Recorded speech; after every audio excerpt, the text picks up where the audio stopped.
You know, before I came to the United States Congress in another life, I was a physician, and oftentimes when I'm introduced to speak at an engagement back home, the person who's doing the introductions will say, do you want to be referred to as doctor or congressman?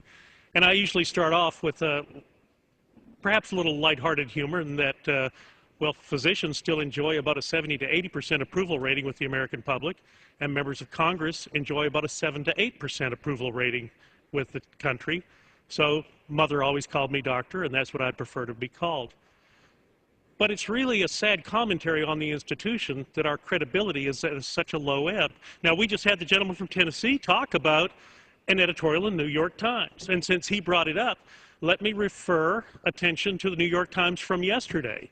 Reading it on the airplane on the way up here, they referenced the fact that we have a serious problem with the chairman of our Ways and Means Committee, and that credibility has been lost for the individual who's head of the largest tax writing body in the House of Representatives.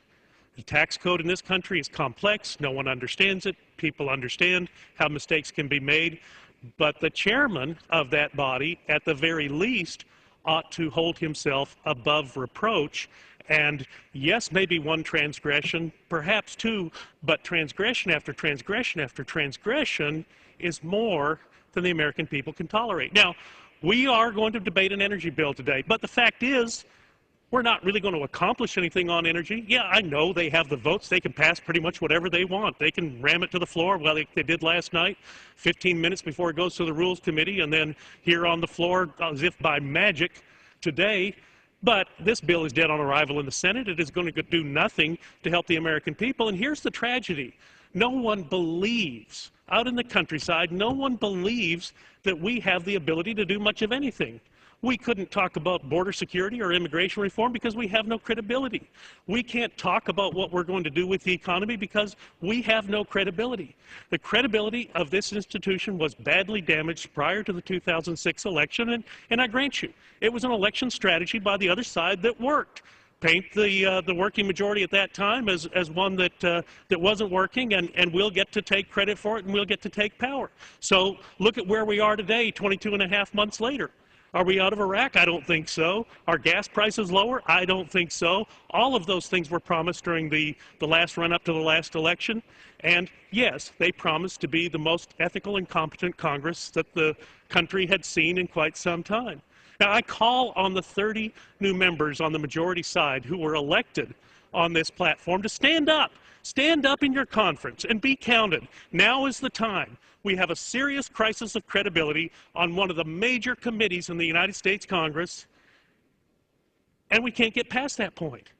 One individual holds in his hand the power to begin to restore some of the credibility to the institution that we so sorely need.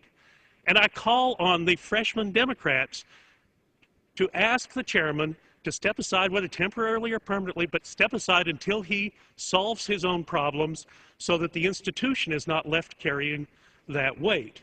I think the institution of the House of Representatives deserves no less than that courtesy at a time when our economy is suffering, our energy prices are high, certainly the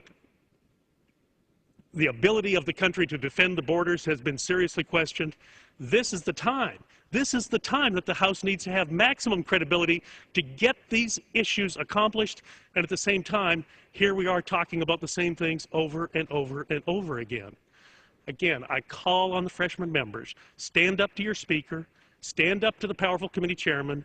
Let's move past this point. You have other capable members on the majority side on the Committee on Ways and Means who can serve, either temporarily or permanently, who can serve that body, and let's move past this point.